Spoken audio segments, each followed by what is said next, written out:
Buenas noches, doctora Sara. ¿Me escucha? Hola, ¿qué tal? Buenas noches. Sí, sí escucho. ¿Cómo estás? ¿Estás lista? Sí, ya estoy lista. Muchas gracias. Ok, doctora. ¿Sabe más o menos en qué consiste la dinámica? Más o menos me explicó Jolly, pero no he visto las anteriores, entonces, más o menos. Mira, realmente el objetivo de las pláticas es que existan videos y que estén pues a la mano de la comunidad médica. Entonces, pues al momento está grabando, estamos en vivo por Facebook y esta Ok. plática se sube a la plataforma de YouTube para que ahí esté pues a disposición de todos. Realmente ese es el objetivo, pero al momento de estar grabando estamos en vivo por Zoom y estamos en vivo por Facebook. Entonces, en caso de que llegue a haber alguna pregunta de alguna de las personas que nos está viendo, con mucho gusto, si es vía Zoom, usted puede leerlo en la parte del chat o en la parte de preguntas y respuestas.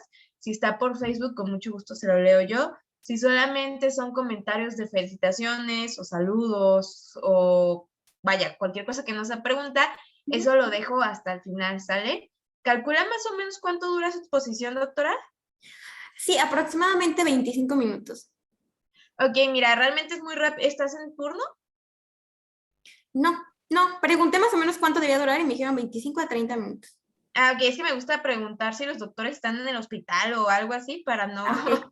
para no tardarnos tanto, porque pues sí me ha pasado que tengo los doctores ahí en el hospital y se dieron una huida para hacer la plática. Entonces, Ujú. para respetar tus tiempos, generalmente las pláticas no pasan de los 40 a 45 minutos por lo mismo, porque son pláticas muy rápidas. Entonces, Ok. yo hago una presentación muy corta de lo que es a lo que es el programa, te presento y te cedo la voz. Tú sí te sientes más cómoda con la cámara apagada adelante, si te sientes más a gusto con tu cámara prendida, como tú te sientas más cómoda, ¿sale? Ah, ok. Una pregunta. O sea, si Dime. yo veo las preguntas que van haciendo, ¿las contesto en el momento o las preguntas son en general al final? Si gustas, las dejamos hasta el final para Ah, que no se pierda el ritmo y no llegue alguna confusión. sí. Entonces, si hay preguntas, las podemos dejar hasta el final. Si no veo preguntas, nada más te pido que me regales una conclusión para compañeros que estén en tu especialidad o para compañeros en general.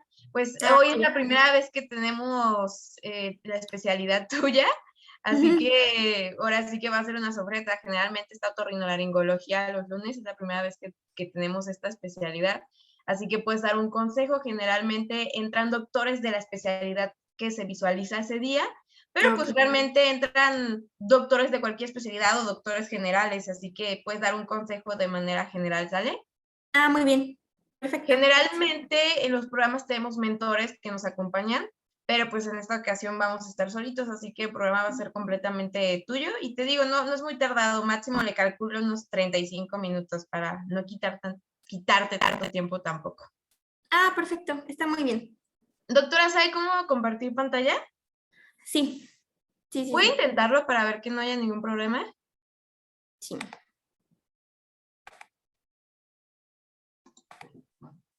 Me parece que ya, ¿verdad? Está cargando. Ah, ok. Ok, ahí ya la veo, pero la veo en chiquito. Listo. Ahora sí ya, doctora. ¿Le queda alguna duda?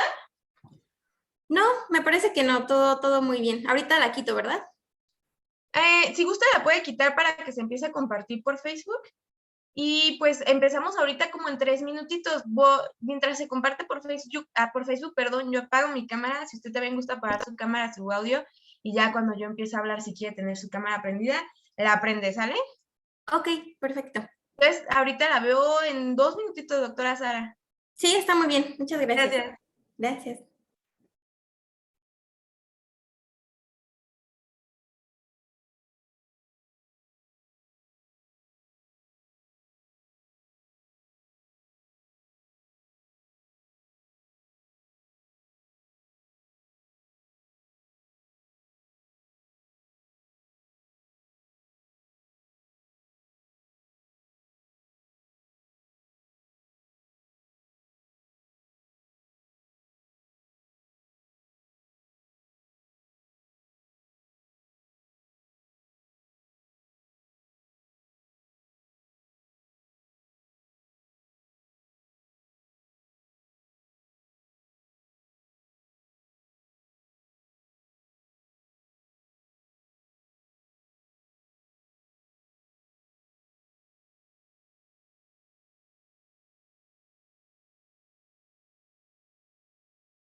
Hola, ¿qué tal todos? Muy buenas noches, sean ustedes bienvenidos a La Voz del Residente. Como todos los lunes, agradecidos de que nos estén acompañando y también muy agradecidos de que nos estén acompañando a abrir la primera vez esta nueva especialidad. Si es primera vez que está con nosotros, le comento rápidamente en qué consiste la dinámica. Tenemos una doctora invitada, la doctora Saraí, a quien estaré presentando y cediendo la voz un poquito más adelante, quien realizará una exposición, o como a mí me gusta verlo, una clase de alrededor de 25-30 minutos. Después de esto le comentamos que estamos en vivo de dos maneras diferentes. Una de ellas es por Facebook, por la página de Yo Soy Médico 17, y otra evidentemente es aquí por Zoom. Así que si usted tiene alguna pregunta que le quiera hacer a la residente, puede escribirlo en la parte del chat o de preguntas y respuestas. En caso de que usted nos esté viendo vía Zoom, en caso de que nos esté viendo vía Facebook, puede hacer una parte de comentarios, o si solamente quieren poner un like o un me encanta, pues también son súper bienvenidos. También me gustaría recordarles que al final vamos a tener una conclusión en forma de consejo de la doctora.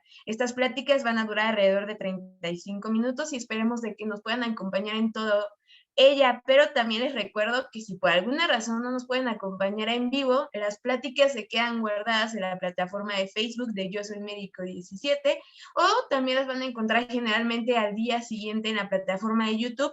Solamente tecleen Medical Legal Center y ahí se guardan todas las pláticas. Estén al pendiente de todas las especialidades que tenemos a lo largo de la semana para los residentes, porque se vienen nuevas especialidades y hoy tenemos esta apertura con una nueva especialidad, así que le cedo la voz a la residente que estará abriéndola.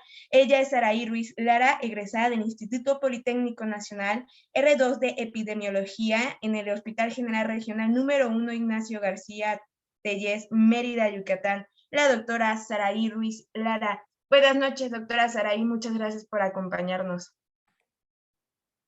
Hola, ¿qué tal? Muy buenas noches. Gracias por la invitación y a todas las personas que pues se están conectando. Y bueno, pues qué bueno que es la primera vez que me invitan a la especialidad de epidemiología, que creo que pues es esencial. Y pues yo muy gustosa de dar este tema. Pues muchas gracias, doctora. Si gusta ya puede empezar a compartir pantalla y le dejo con el mejor público, que son los residentes de epidemiología. Si gusta ya puede comenzar con su exposición. Ok, muchísimas gracias. Bueno, antes que nada, buenas noches. Me presento de nuevo. Soy Saraí Ruiz Lara. Soy residente de segundo año de la especialidad en epidemiología. Yo estudié en el centro del país, sin embargo, me encuentro haciendo la especialidad en Yucatán, en el IMSS de Mérida. Bueno, el tema que decidí dar el día de hoy son enfermedades infecciosas desatendidas. Específicamente voy a hablar de tres: paludismo, Chagas y leptospirosis.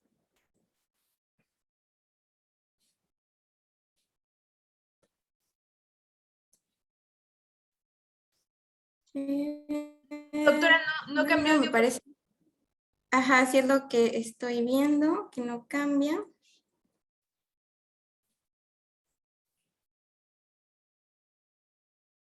Si gusta, doctora, puede abrir y cerrarla. Digo, cerrarla y abrirla de nuevo. Ah, no, ya cambió. Sí, me parece que ya cambió. A ver si no se traba en la siguiente. Bueno, la Organización Panamericana de la Salud define a las enfermedades infecciosas desatendidas como este grupo de enfermedades que tienen una asociación con los determinantes sociales de salud, es decir, con circunstancias en las que las personas nacen, se desarrollan y trabajan, y que además es un grupo de enfermedades que no recibe atención suficiente. Atención suficiente en varios aspectos, es decir, por el médico tratante, por las agendas en salud pública de los estados o de los países y por investigación clínica y epidemiológica. Y bueno, pese a que la mayoría son tratables y que incluso el tratamiento en muchas de ellas es extremadamente económico.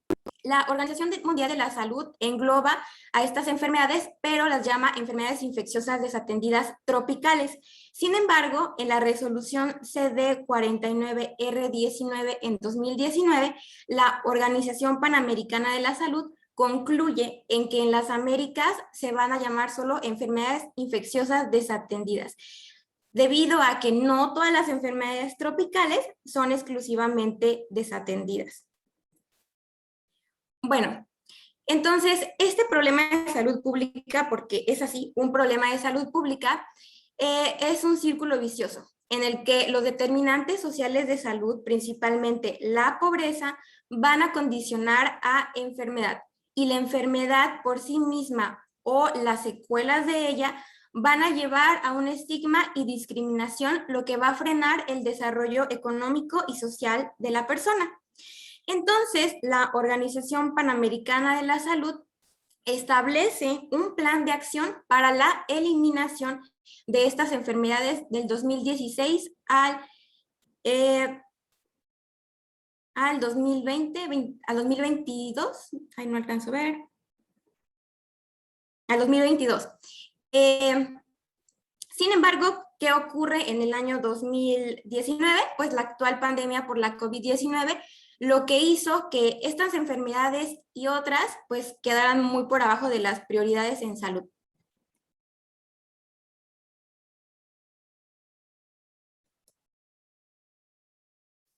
Se traba un poquito al cambiar. Ok, perfecto. Bueno, la Organización Panamericana de la Salud las engloba en 3 grupos y son 14 enfermedades. Como dije, a comparación de la OMS, incluye algunas que no son tal cual tropicales, como la lepra, la rabia humana, la enfermedad, el tétanos neonatal y la sífilis congénita.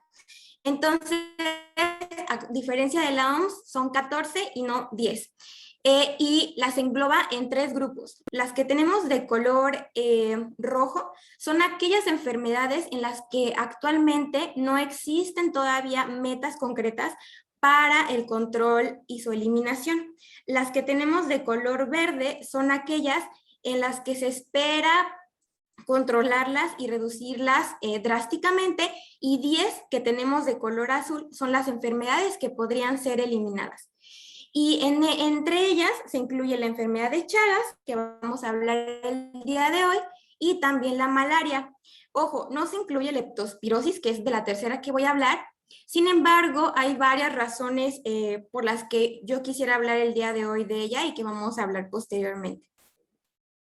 Bueno, voy a comenzar con la primera, que es la enfermedad de Chagas. Esta es la infección más frecuente de todas las enfermedades infecciosas desatendidas en las Américas.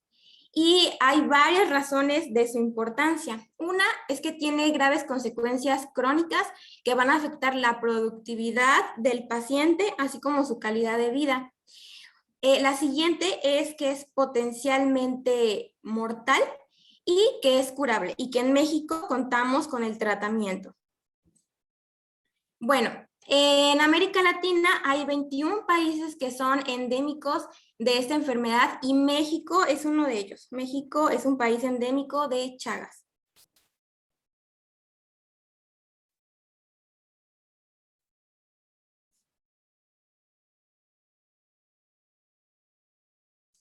En cuanto al agente, es un parásito, es Trypanosoma cruzi.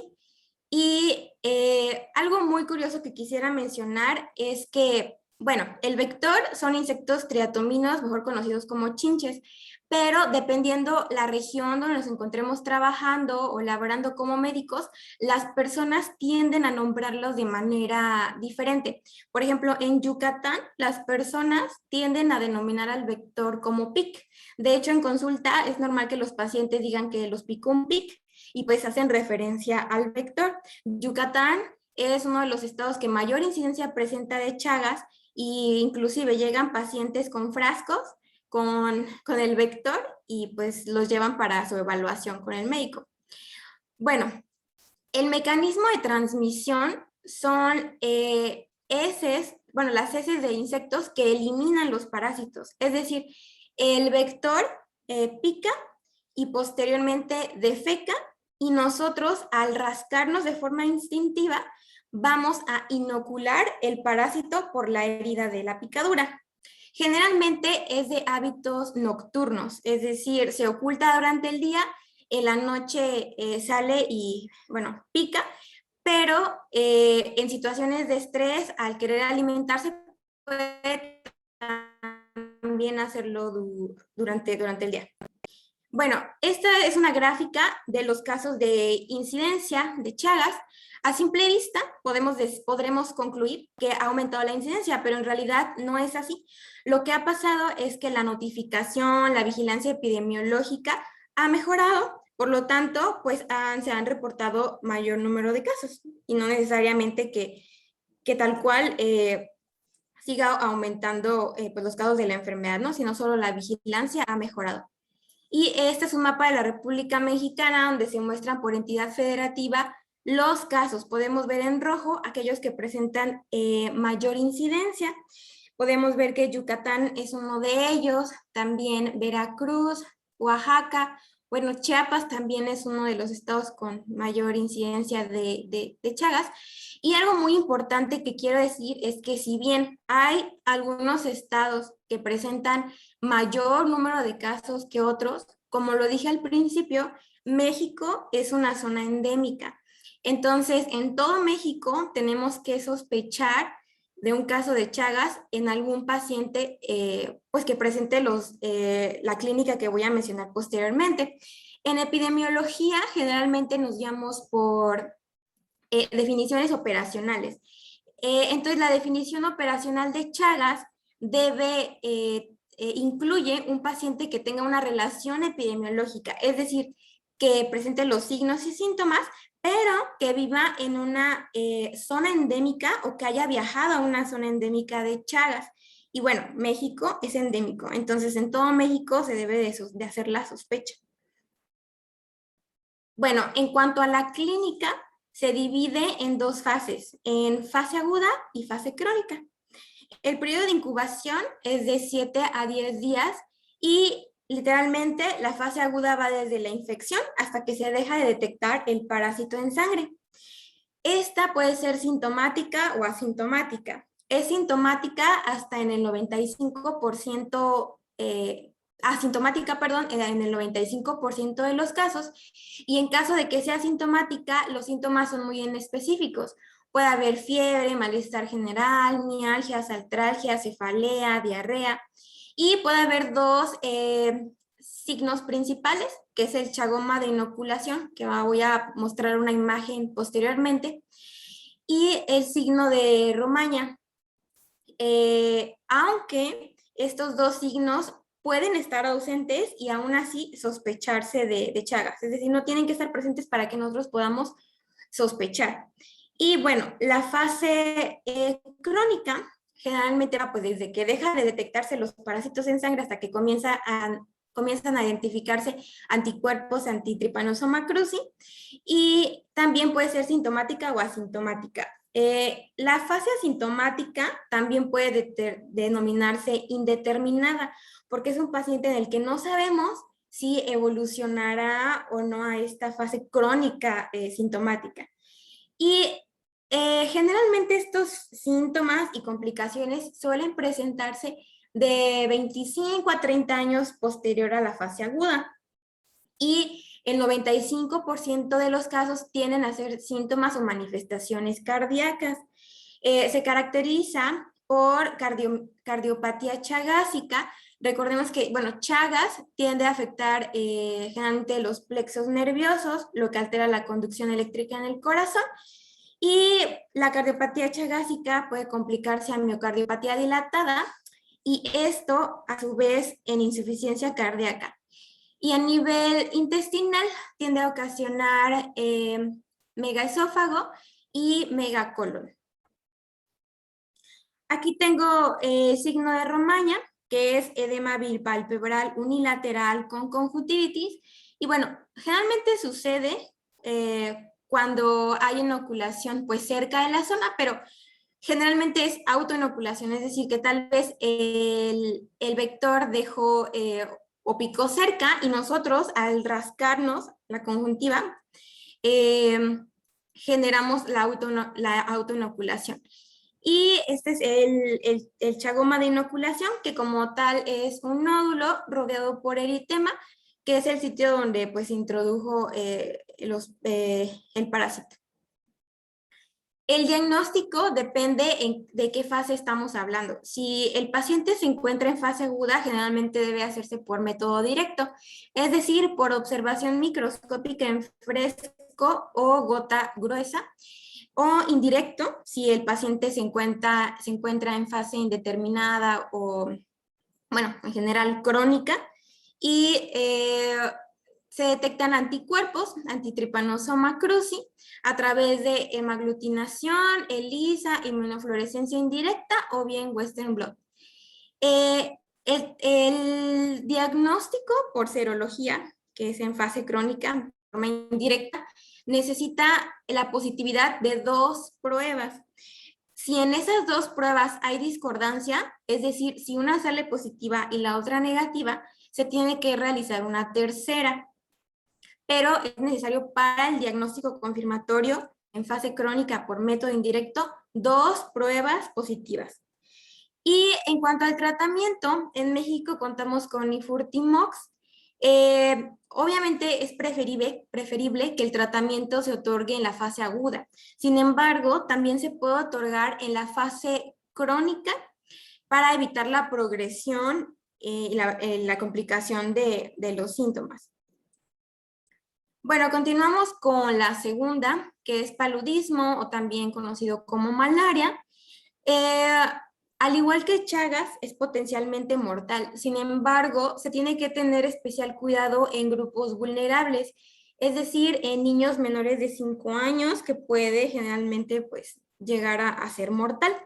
Y al igual que Chagas, es una enfermedad que es curable y que en México pues también contamos con tratamiento disponible para esta enfermedad.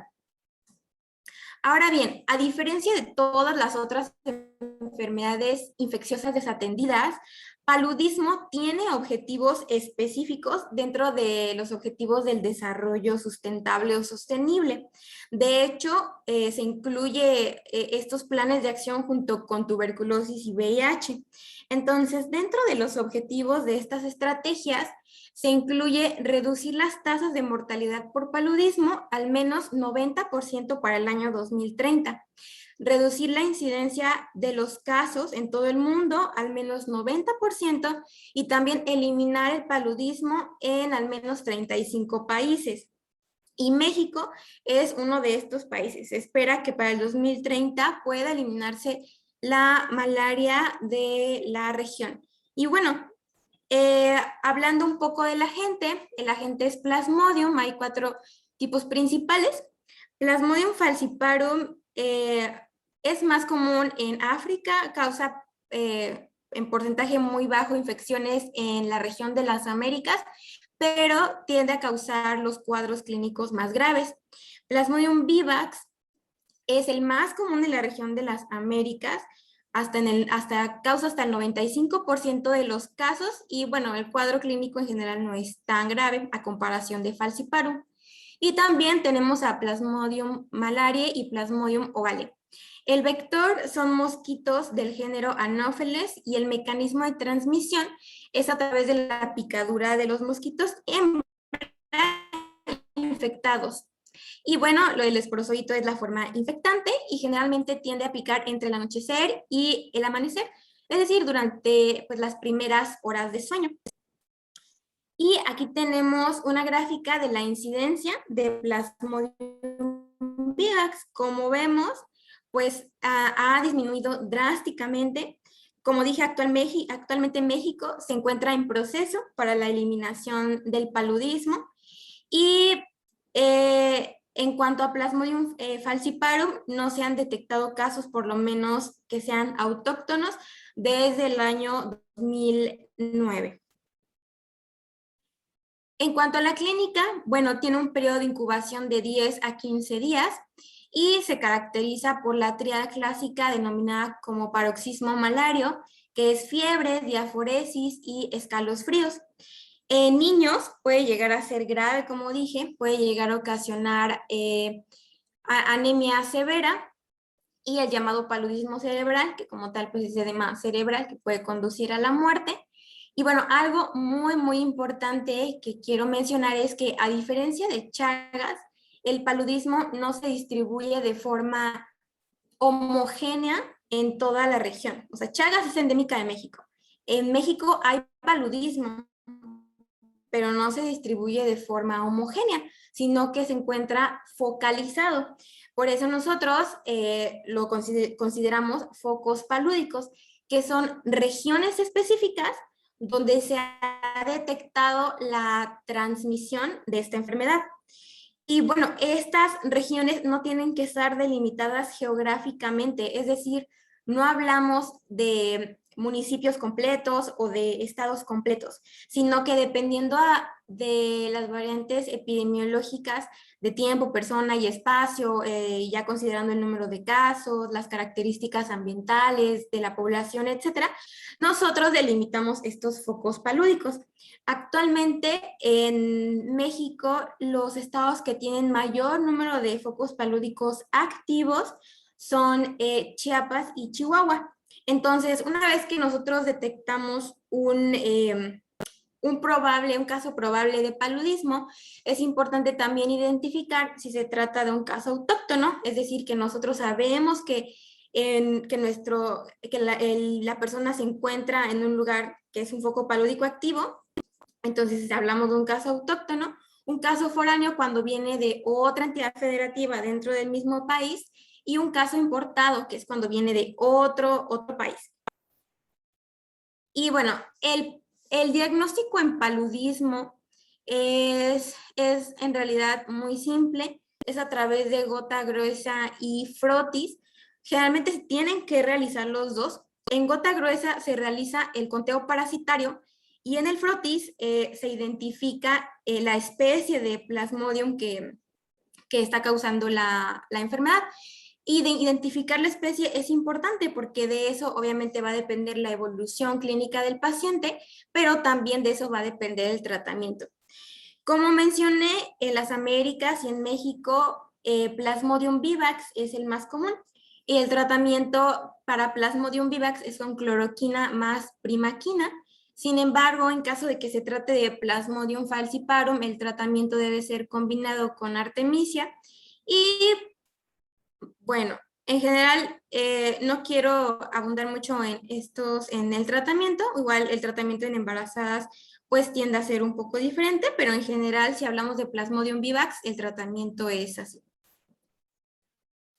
Bueno, entonces, como mencioné al principio, leptospirosis no se incluye dentro de estas 14 enfermedades de la Organización Panamericana de la Salud. De hecho, la leptospirosis es más bien considerada una enfermedad ocupacional.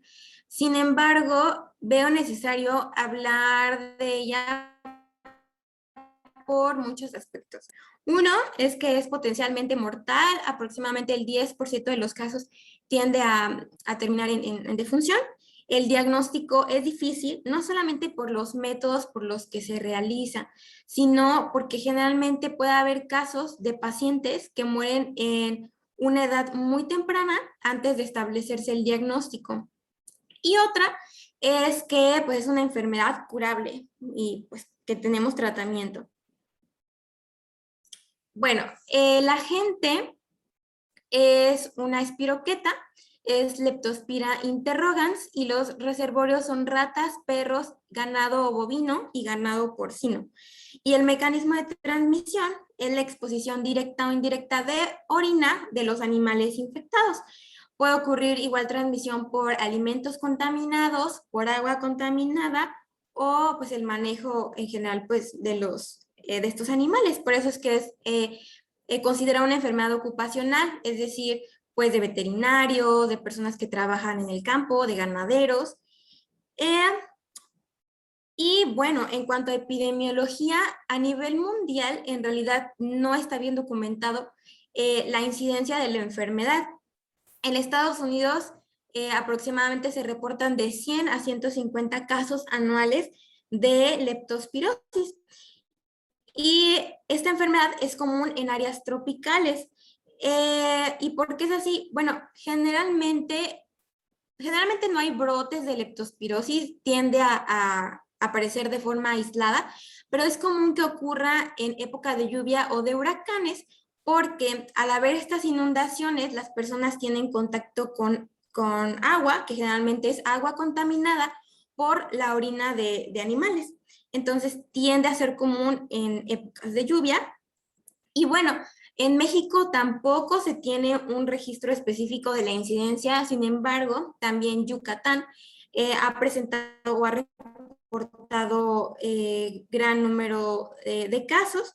De hecho, igual en nuestro hospital hay casos sospechosos de leptospira y la razón por este subregistro, pues el diagnóstico difícil, como mencioné, también que puede ser confundida con otras enfermedades y que la enfermedad puede llegar a ser muy leve y no investigada, o en casos contrarios puede llegar a ser muy grave y llevar a la muerte pues muy rápida del paciente y no investigarse. Eh, Hablando un poco de la clínica, bueno, tiene un periodo de incubación de 2 días hasta 4 semanas y aquí hay otro freno para el diagnóstico de esta enfermedad y es que tiene síntomas inespecíficos. Es decir, hay fiebre, cefalea, puede haber ictericia, mialgias, artralgias, que generalmente son mialgias a nivel lumbar, conjuntivitis y que puede progresar, como mencioné, hasta en el 10% de los casos a falla hepática y a daño renal. Quisiera comentar un caso rápidamente, ya que estamos hablando de leptospira, de que, pues, creo que como médicos es esencial el apartado de antecedentes personales no patológicos del paciente, porque al ser esta una enfermedad ocupacional, creo que muchas veces si el paciente no es veterinario, no se dedica al contacto directo con animales, la descartamos, pero en realidad no es así. Por ejemplo, en Yucatán hay muchas personas que refieren que viven en lugares como tipo haciendas, fuera de la ciudad, y que tienen contacto con estos animales. Hubo un caso de un paciente muy joven, 29 años, que ingresó por fiebre de 15 días de evolución. A su ingreso ya tenía falla hepática, falla renal, y en su nota como ocupación mencionaba que era bodeguero. Uno de los problemas principales aquí fue no indagar más allá. Una vez que ingresó, aún se encontraba consciente, entonces lo que hicimos fue interrogar un poquito más específicamente qué hacía siendo bodeguero, y él decía que trabajaba como en una tipo de hacienda, en una bodega donde había pues roedores, y él generalmente realizaba todas sus actividades, comía en esta zona, y este paciente se sospechó de todo, y ya cuando era muy tarde, de hecho a su ingreso a las 48 horas desafortunadamente falleció, pero no fue hasta después que se interrogó sobre probable leptospira o incluso probable riqueza. Entonces, es muy importante que no tenemos que esperar que el paciente nos diga, soy veterinario, soy agrónomo, etcétera, para poder sospechar de estas enfermedades. Y bueno, entonces, antes de pasar a la siguiente diapositiva, quiero pues continuar hablando al respecto. Creo que la razón por la que elegí hablar de estas tres enfermedades es que muchas veces como médicos no conocemos aquellas enfermedades infecciosas desatendidas que se encuentran en nuestra región o zona de trabajo. Y mucho menos indagamos en esos antecedentes personales no patológicos que son exclusivamente de los determinantes sociales en salud y que nos van a ayudar a pensar o a sospechar de alguna de estas enfermedades. Bueno, en general, la Organización Panamericana de la Salud pues propone ciertas estrategias de control para la eventual eliminación de las enfermedades, como la quimioterapia preventiva, por ejemplo, paludismo, en caso de viajeros que viajen a una, perdón, Chagas, no paludismo, sí, que viajen a una zona endémica de paludismo, pues pueden tomar cloroquina, por ejemplo, como profilaxis. También el manejo intensivo de los casos, el manejo de vectores en el caso de Chagas y paludismo, el suministro de agua potable, saneamiento y mejoramiento de la higiene, la salud pública veterinaria y la educación sanitaria de las comunidades. Entonces, bueno, al final puse un pequeño texto que quiero mencionar, que dice, la solución del problema mediante el control y la eliminación es una medida de salud pública en favor de los derechos humanos y de la equidad, porque nos guste o nos guste o no mencionarlo, son enfermedades de la pobreza. Son enfermedades que se presentan en grupos vulnerables, en grupos marginados, y que como médicos muchas veces es difícil voltearlas a ver. Y el voltearlas a ver o tenerlas presentes en nuestra mente al momento de realizar un diagnóstico, pues es una de las principales formas para controlarlas y eliminarlas. Y bueno, eso sería todo. Muchas gracias, doctora Saraí, por aperturar epidemiología aquí en La Voz del Residente. A quienes nos están viendo, si tienen alguna pregunta, algún comentario, o si solamente quieren mandar felicitaciones, porque esas también son súper bienvenidas, hay que hacerlo en la parte del chat o de preguntas y respuestas, y con mucho gusto se lo leemos a la doctora. Si están viéndolo por Facebook, lo pueden hacer en la parte de comentarios, y yo con mucho gusto se lo leo rápidamente. Doctora, mientras tanto, ¿sería tan amable de regalarme su conclusión para los compañeros de residencia y médicos generales? Sí, bueno, al ser la primera ponente, pues residente de epidemiología, pues sí quisiera mencionar que muchas veces epidemiología se ve como de forma apartada a todos los demás servicios, ¿no? Y creo que es esencial que como médicos de generales, especialistas, etcétera, nos acerquemos con el epidemiólogo y nos informemos sobre, pues, qué enfermedades son las más comunes en nuestra localidad, si se han o no presentado casos de enfermedades transmitidas por vector, si todos han sido confirmados, y que en general exista esta comunicación para que pues como médicos podamos establecer más rápido el diagnóstico de estas enfermedades que pues tristemente no son visibles, ¿no? A comparación de muchas otras. Muy bien, doctora, muchas gracias. Les recuerdo que si quieren hacer una pregunta, pues la única manera que tenemos de tener contacto es por la parte del chat. Ahorita estoy viendo puras felicitaciones, mientras si alguien se anima a hacer alguna pregunta, se las leo rápidamente. Hay saludos desde Chiapas de Carlos, del doctor Javier de Puebla. El doctor Javier comenta: felicidades a la doctora Saraís Ruiz por su excelente presentación y reconocer estos padecimientos. Ana Gómez, felicidades, doctora, muy buen tema y útil para todo tipo de médico. Jaime Flores, excelente presentación, muy buen tema. Rubén Cervantes, bastante útil, muy común a los doctores que nos toca estar en pueblos. Brenda Lomerí, felicidades a la doctora, excelente presentación, una exposición bastante buena. Ok, Rosalina manda sus saludos desde México, así que no veo preguntas como tal, doctora, nada más me queda agradecerle por habernos acompañado esta noche abriendo epidemiología en La Voz del Residente y pues por darnos un poquito de su tiempo. Les recuerdo que si quieren volver a revivir la plática con fines de estudio, lo van a encontrar en la plataforma de YouTube de Medical Legal Center. Ahí se suben las pláticas generalmente al día siguiente. Si se quieren buscar por Facebook, se queda guardado en la página de Yo Soy Médico 17. Doctora Saraí, muchas gracias por acompañarnos esta noche y regalarnos poquitos de sus conocimientos. No, gracias, muchas gracias por la invitación y pues que sigan este tipo de actividades para pues, toda la población médica. Muchas gracias, doctora. También les recuerdo que si hay algún residente jefe que quiera pláticas para adiestramiento en temas médicos legales, nos puede mandar un correo electrónico a atención.mlc@gmail.com y con mucho gusto nos podemos de acuerdo con usted para recibir pláticas de manera gratuita. Que pasen muy bonita noche, doctora Saraí. Muchas gracias Muchas por hablar de gracias. epidemiología. Gracias, Hasta luego. igualmente.